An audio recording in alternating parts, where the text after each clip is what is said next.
What's good, YouTube? Welcome back. Today it is the LazyDaze channel, and we're back at it again with some more history reaction for you guys today, and we're doing some more epic history TV's content for you. Staying on the Napoleonic Wars, and we're doing Napoleon's retreat from Moscow 1812. If you guys haven't already, please head over to his channel. A link for his page will be in the description box down below. If you guys are enjoying our content, then please like, comment, subscribe, hit that notification bell, and we're just going to jump straight into this one. Let's do this.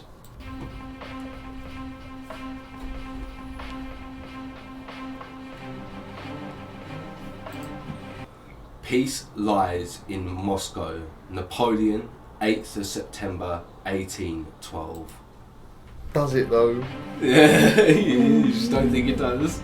Russia, 1812.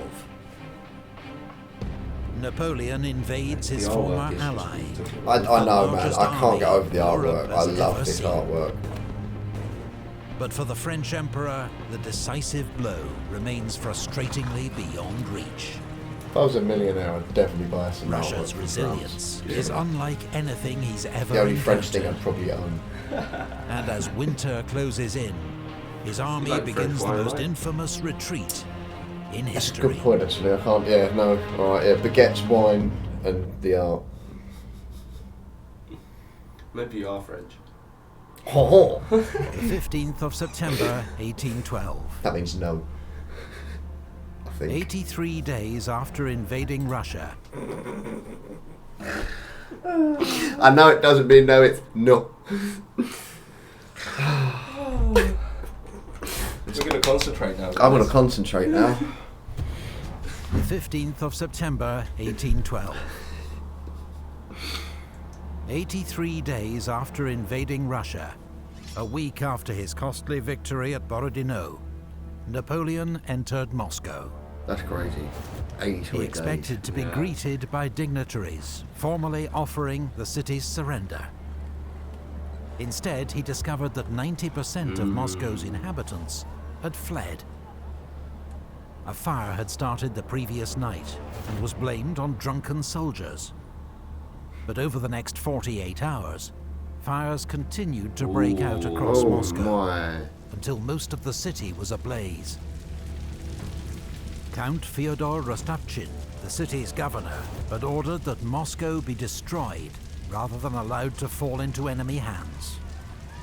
And now fires were being started deliberately by Russian criminals, freed from jail and acting on police orders. Acting on police orders? Yeah. Mate, that is genius. Well, Absolute genius. So I'd imagine their thought process. Open up the cells. Right, lads. Open up the cells. You're free. Burn it down. Yeah, burn it all down, and then once it's burned down, if you get away, you get away.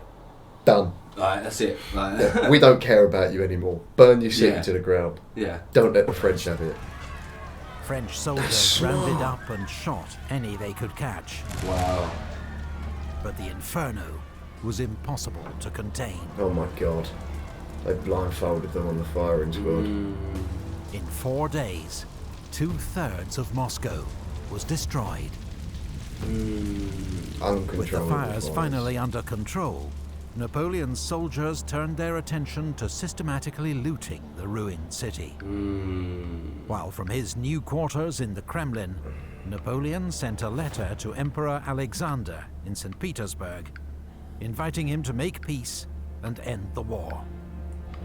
He received no reply. Napoleon waited, confident that Alexander would eventually negotiate.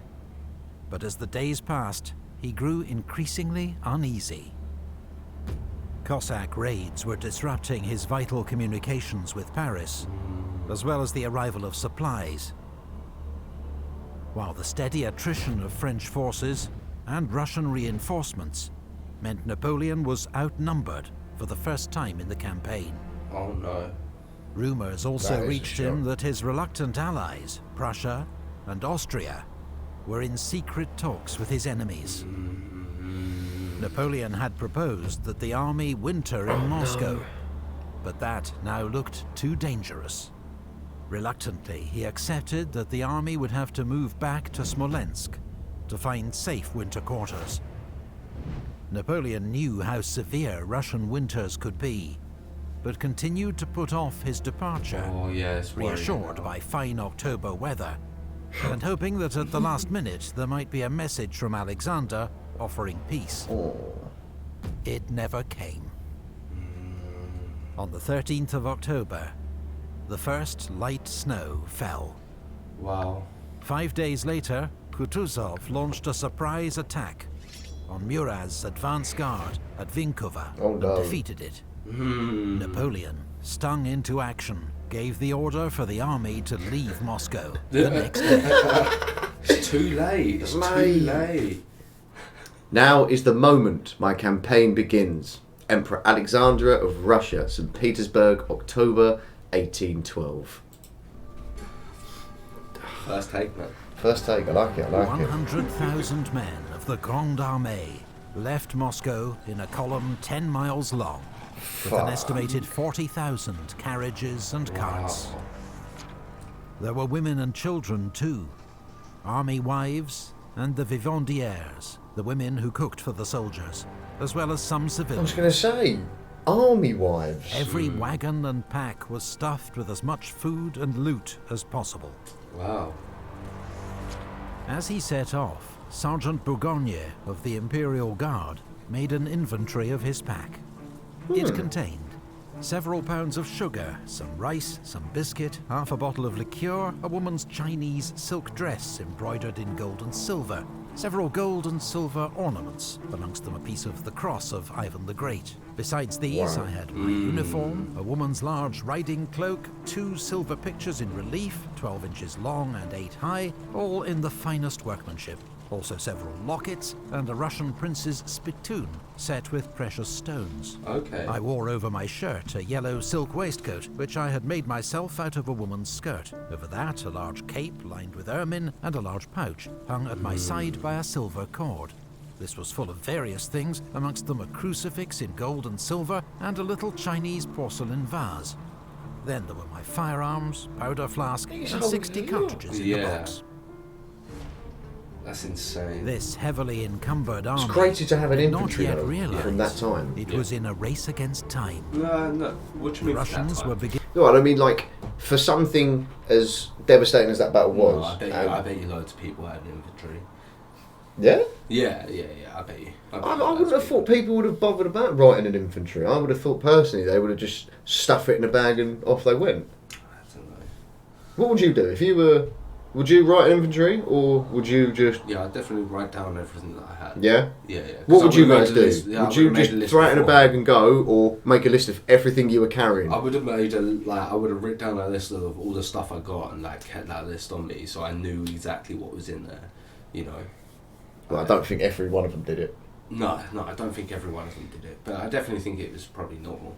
You know, especially if you were in the military. I mean, a high-ranking officer, I could see doing it. Yeah, I definitely think it's a very militaristic thing to do as well. Beginning to move against the flanks of Napoleon's 550-mile deep salient. That very day, Wittgenstein's army was driving back Marshal Saint-Cyr's outnumbered force at Polotsk and drawing Victor's 9th Corps west to support them. Okay. That's good. In the south, Admiral Chichagov's advance had Schwarzenberg's Austrian Corps falling back to cover Warsaw. Okay. The corridor was closing. And then there was the weather. Though Napoleon was confident his army could reach winter quarters in Smolensk in 20 days, well before the more extreme temperatures were due to hit. Napoleon planned to withdraw via Kaluga, through unspoilt country where the army could forage for supplies. But Kutuzov sent General Dokhturov's 6th Corps to block the road at Maloyaroslavets. In fierce fighting, Italian troops of Eugene's 4th Corps drove the Russians out of the town. It was a hard-won victory, reminiscent of the fighting at Berezina. Yeah. It also shows you how much it means if people are fighting for their own land, how much more casualties there will be. Yeah, how much more sacrifice they're willing to make. Yeah, exactly. Now stood between Napoleon and Kaluga. Napoleon now took the unusual step of conferring with his marshals. And after discussing various options, he decided that rather than seek another major battle, they would retreat the way they'd come, along the Smolensk road. Napoleon had hoped to avoid this route, as it meant marching back through country already stripped bare of supplies. The day after the fighting at Maloyaroslavets, Napoleon was nearly captured by a group of Cossacks, and saved only by General Rapp's charge at the head of his escort. Wow. After this close shave, Napoleon had a Mate, these Cossacks are really putting in the work. They're really putting in the work. They're just coming up out of nowhere. Oh, mate. Imagine if they actually captured Napoleon. Yeah, and just ended it all there. Oh, mate. Could you imagine? a vial of poison made up, which he carried around his neck in case of capture. Smart idea.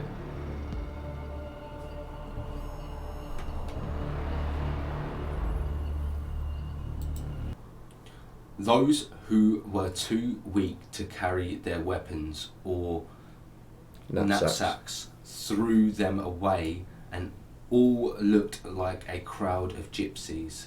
Private Jacob Walter, 7th Regiment. I'm trying to say that word there. Rittenberg Regiment? That's what That's I'm probably, yeah, you're a Rittenberg Regiment.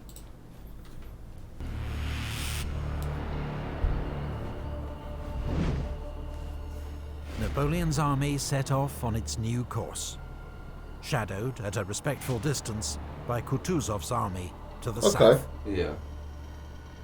They passed the old battlefield of Borodino, a grisly, unnerving sight where crows pecked at half-buried corpses. Relentless marching quickly began to tire out men and horses.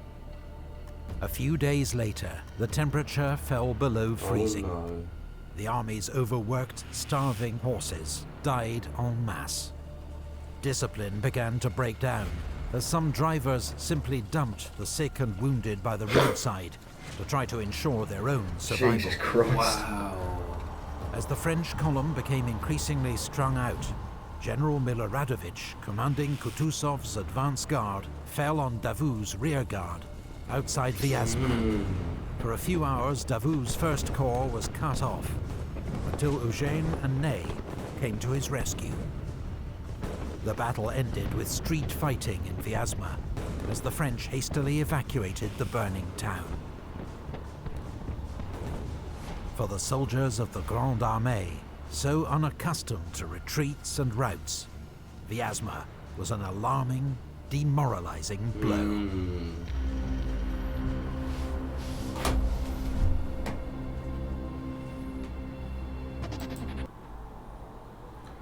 The road was stewed with the dead.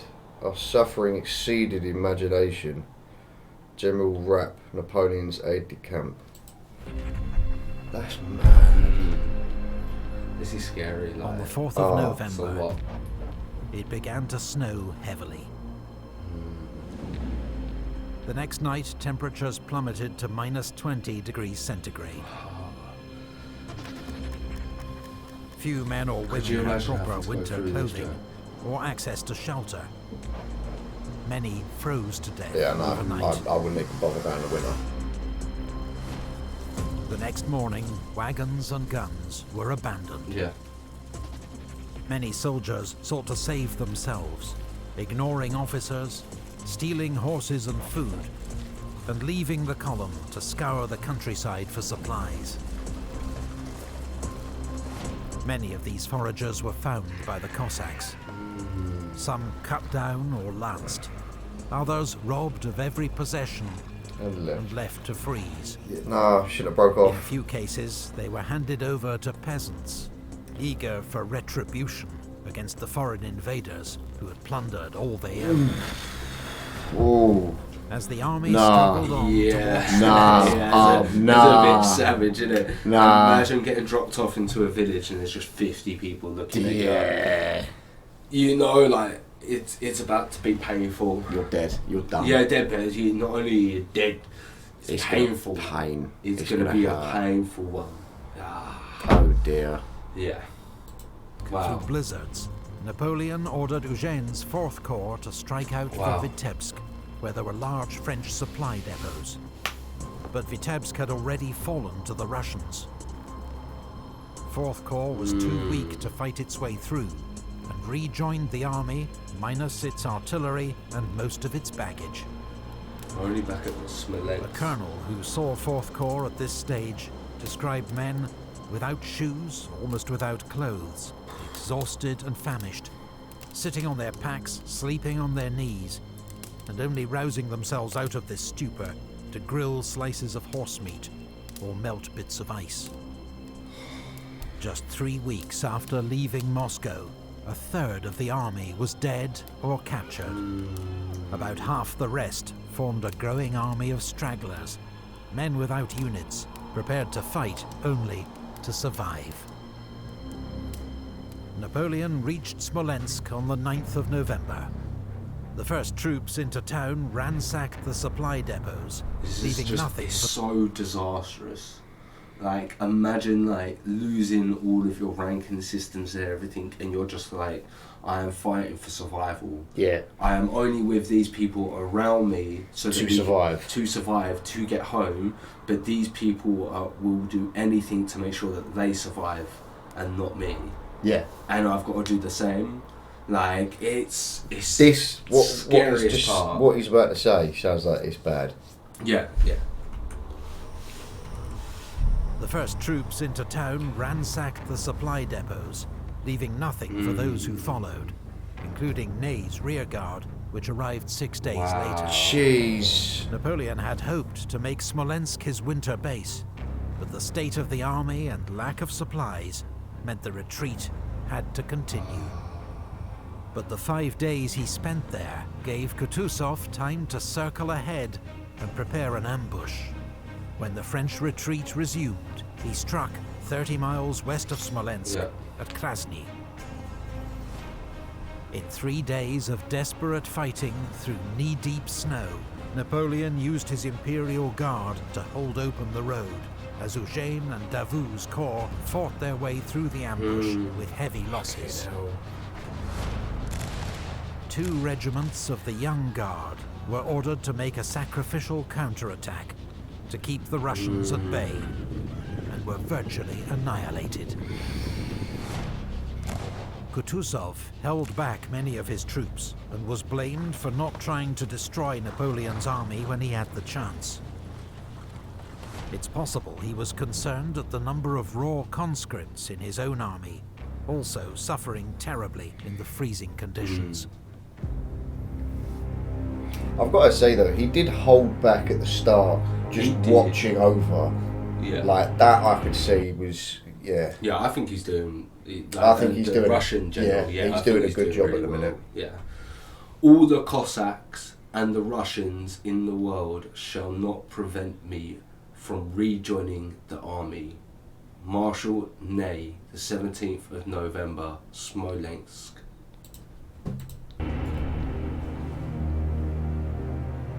Not every French corps broke through at Krasny. Marshal Ney and his 6,000-strong rearguard arrived on the 18th of November to find the road blocked by 60,000 Russian troops, and no sign of the promised support from Davout's 1st Corps. Ney's men hurled themselves against the Russian lines with desperate courage, but were mown down. Rejecting several invitations to surrender, Ney led the survivors in a daring night crossing of the Dnieper River, then across 45 miles of open country under constant attack from Platov's Cossacks to reach Orsha. Hugh Donny. Yeah. By the time Ney rejoined the army, his rearguard 6,000 was just 800 to fighters, 800. leading a column of several thousand stragglers.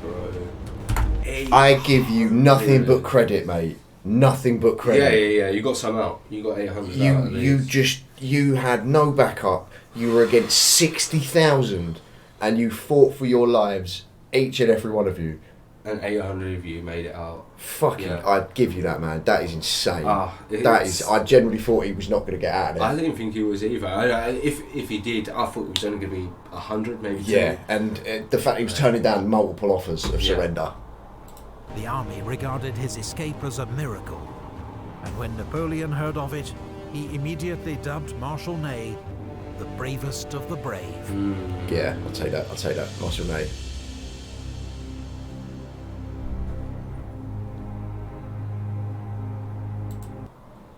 This is the beginning. Oh, my Jesus Christ! This is beginning. Hey. This is beginning to be very serious. Napoleon to General Calancourt, 23rd of November, near Osha. Napoleon had escaped one trap, but now 3 Russian armies were closing in from different directions and outnumbered him nearly 3 to 1. Oh, From wow. the east, Kutuzov's main army with 65,000 men. From the north, Wittgenstein with 30,000, steadily driving back Marshal Victor's 9th Corps. And from the south, Admiral Chichagov's army of Moldavia with 34,000, having detached General Ostensaken with 30,000 to prevent Schwarzenberg's Austrians and Reynier's Saxon Corps marching to Napoleon's aid. Napoleon was heading for Minsk, a major French supply base with vast stores of the food, clothing, shoes and ammunition that his army so desperately needed. But on the 21st of November, disastrous news arrived. Minsk had fallen to Chichagov. He then marched on Borisov, driven out the Polish garrison, and captured its bridge over the Berezina river. By rights, the Berezina ought to have frozen solid by now, so Napoleon could have crossed anywhere. But a sudden thaw had turned the river into a torrent of ice and freezing water.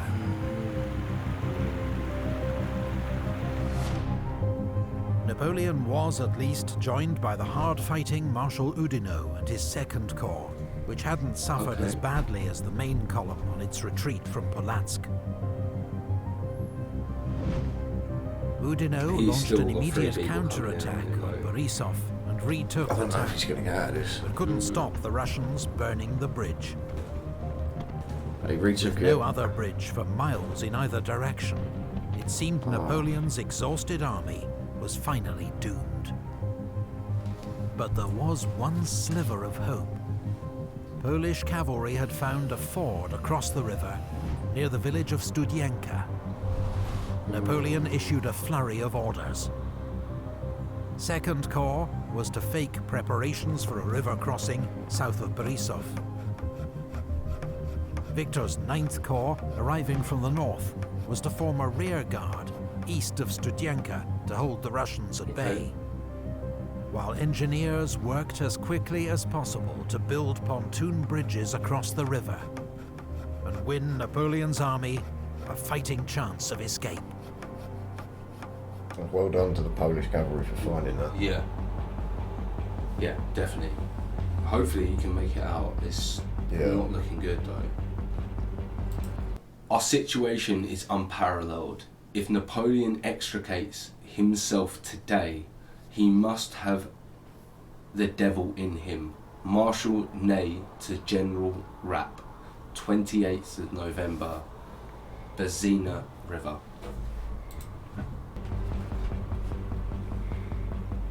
On the afternoon of the 25th of November, General Eblay's Dutch engineers began building 2 300-foot pontoon bridges across the Berezina River. They worked day and night, sometimes chest deep in freezing water. Completed both bridges in less than 24 hours. Few of the engineers survived the ordeal. I'm not surprised. Chichagov had been totally fooled by the diversion south of Borisov. and was moving his troops south to face it, allowing Napoleon's army to begin crossing its rickety bridges virtually unopposed. Oudinot's 2nd Corps led the way to secure a bridgehead, Nice. followed the next day by the remnants of the main army. Priority was given to formed troops, still able to fight. For the time being, the army's vast crowd of stragglers remained on the far bank. By the time Chichagov realized his mistake and began moving north, Napoleon had troops in place to defend the crossing. On the east bank, General Partonneux's 12th Division, 4,000 relatively fresh troops from Victor's 9th Corps, formed the rearguard. Okay. As Platov's Cossacks approached from the east, Oh the no. vanguard of Kutuzov's main army, Partonneux tried to rejoin 9th Corps. But caught in a swirling blizzard, with visibility down to 50 meters, he marched straight into Wittgenstein's army. His entire division was killed or captured. Fucking Yeah, I mean, he was The surrounded. next morning, Chichagov and Wittgenstein launched coordinated attacks on both sides of the river. There was desperate fighting on the west bank, where Marshal Oudinot was, yet again, seriously wounded, but his Swiss infantry held the line, until General Doumerc's cuirassiers, the army's last heavy cavalry, charged and routed the Russians. At great cost, Polish and German troops of Victor's rearguard held off the Russians until dark, then pulled back across the bridges. For 2 nights, officers had been trying to get the vast camp of stragglers to cross the bridges when they weren't being used. But with temperatures reaching -30 centigrade, they'd preferred to stay put, huddled around their fires. At dawn on the 29th, with the army leaving and the Russians approaching, thousands of stragglers surged in panic towards the bridges. Dozens were crushed underfoot. Others fell or were pushed into the water, or tried to swim, which was certain death. When French engineers burned the bridges at 9 a.m., thousands were cut off and left to the mercy of the advancing Cossacks. burn the bridges when they're on Some it. became prisoners. Others were simply put out of their misery. Wow. I mean, again, what do you expect? Like, staying around by fires, like... What appalling misery. What a multitude has perished in this retreat. Captain Franz Rodier, lifeguards of the Grand Duke of Hesse. Since the retreat began 43 days earlier, the Grande Armée had marched nearly 500 miles under constant attack, starved, exhausted, and for the last 23 days in lethal sub-zero temperatures, without proper clothing or shelter. In that time, the fighting strength of the Grande Armée had been reduced from around 124,000 men to 20,000, with as many stragglers. Started with 630,000. Started with 630,000. He's lost over 600,000 men. Mm-hmm. For what?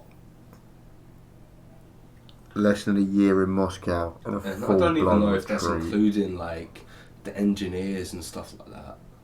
That might just That's got to be including the It's engineers gotta as be. well. It's It's gotta got to be, be. yeah. Fucking hell. and support stuff and everything else. But that's just... That's just. Oh. Still following the army. As the retreat continued to Vilna, the weather turned even worse, the temperatures falling to -37 degrees centigrade. The Russian armies at least now held back, leaving the winter, Cossacks and Russian peasants to finish off the invaders. Wow, On the they 5th just of December, let him go from there. Napoleon left the army, travelling incognito across Europe at breakneck speed, and reaching Paris in just 13 days. The goat never would have done that. Goat would never have done that. Goat would never have done that. He wouldn't have done it. I cannot believe he bailed. Naturally, English satirists capitalised on Napoleon seeming to abandon his defeated army. And many soldiers did regard it as an act of betrayal. Yeah. Yeah. But his generals supported his decision to leave.